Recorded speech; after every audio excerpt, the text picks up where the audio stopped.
Matanzas Estuary and Basin between St. Augustine and Palm Coast, along with the Guana Tolomato Estuary and Basin north of St. Augustine, form the Guana Tolomato Matanzas National Estuarine Research Reserve. These areas are among the few remaining pristine, undeveloped places in coastal Florida. They provide many ecosystem services and amenities to the surrounding communities.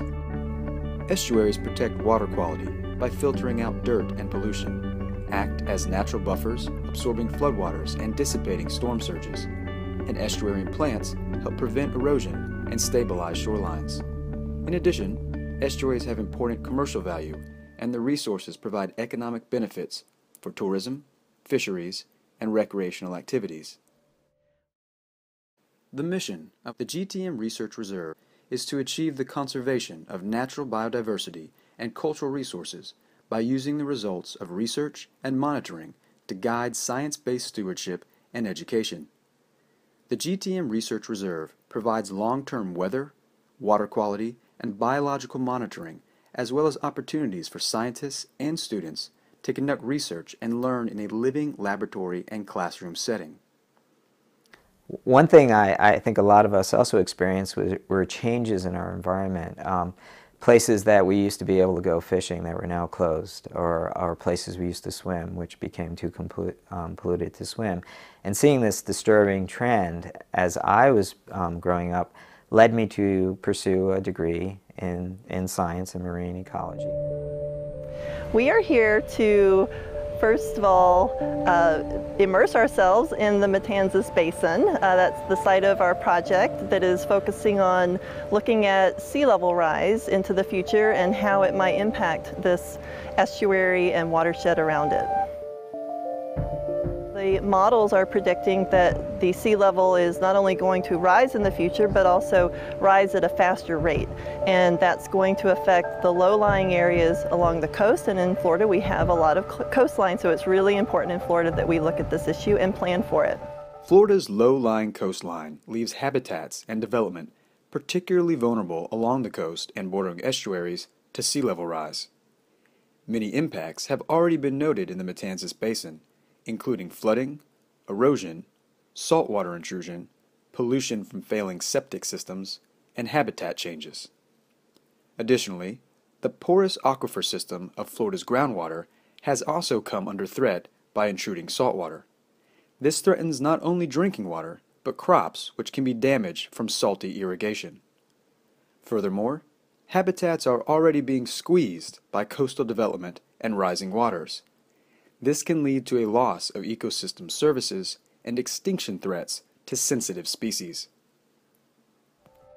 The Guana Tolomato Matanzas National Estuarine Research Reserve.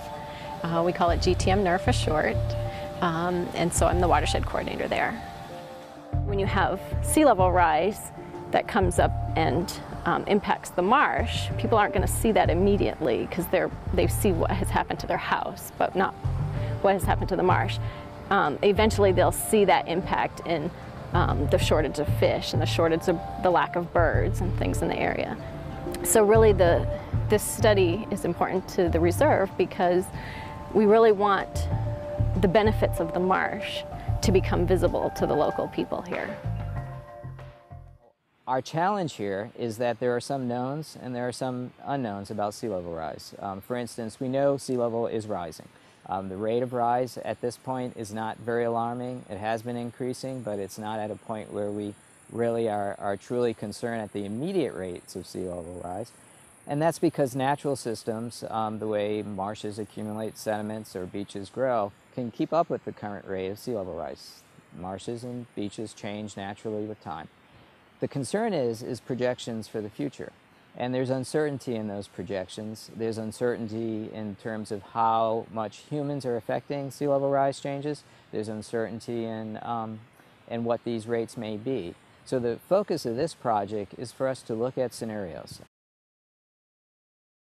Now, as we look at the scenarios, what we hope to do with this project is to be able to look at a whole watershed scale from where the water starts flowing into the estuary down to the beaches of how sea level rise will affect these systems, and look for opportunities that we can immediately start having a dialogue about that will not only help with current situations with water quality and sea level rise, but may be better ways to plan for the future if some of the more extreme scenarios should come about.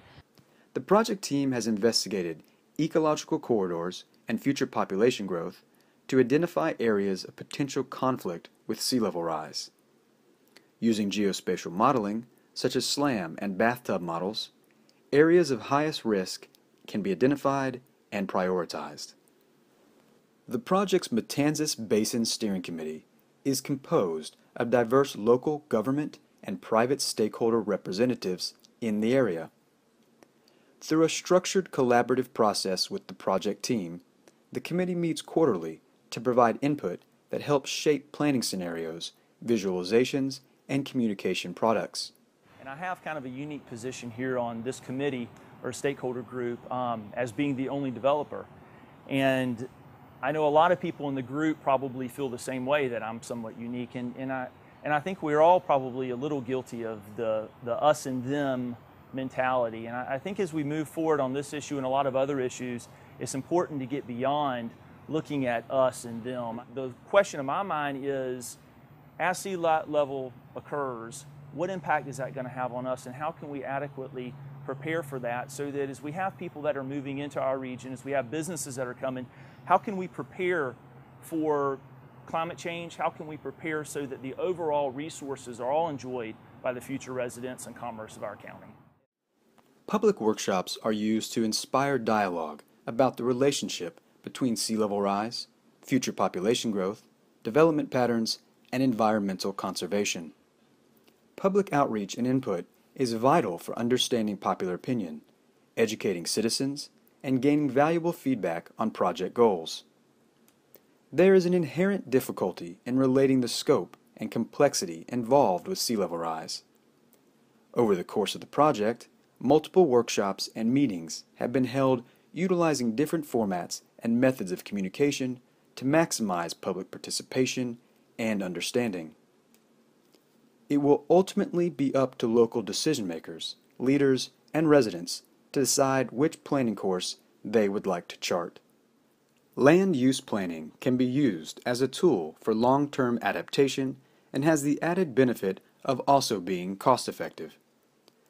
Proactive planning includes steps to preserve natural lands and systems that buffer inland areas, multi-stage plans for more resilient infrastructure development, relocating culturally significant places, and encouraging new, sustainable development on higher ground.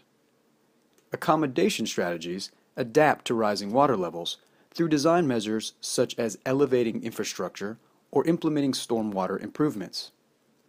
Protection strategies mitigate the impacts of rising seas through defensive mechanisms such as living shorelines, seawalls, and riprap.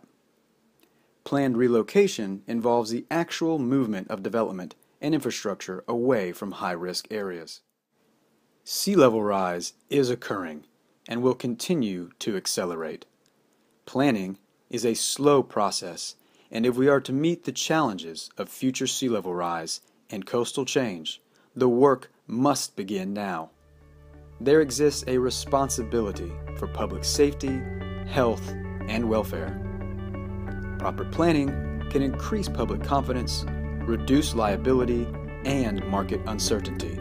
Sea level rise planning also provides an opportunity to reduce future costs to both the natural and built environment, improve community resiliency and quality of life, and provide adaptation services now and for future generations.